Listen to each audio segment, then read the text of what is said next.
wrote Ellen. She Hold on. replied. Did I tell you that? Hold on. They pick up a few yards on the play, setting up another third down. Tackle made by Peyton Wilson.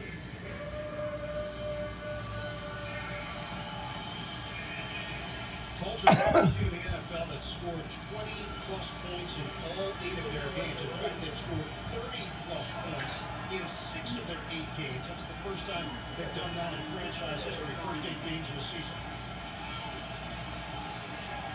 Tyler Warren right there. Let's see if he chips on his way out to the route or if he free releases.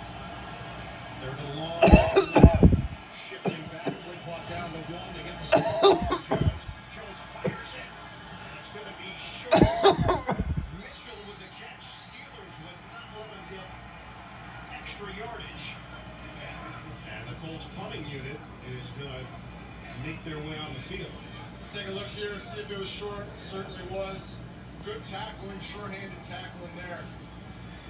Big stop there by the Steelers. Feels weird to say in the first quarter, but the way that this Colts offense has been going this year, anytime you get them off the field is huge. Eccles was in there on the wrap-up, former New York Jet in his first year.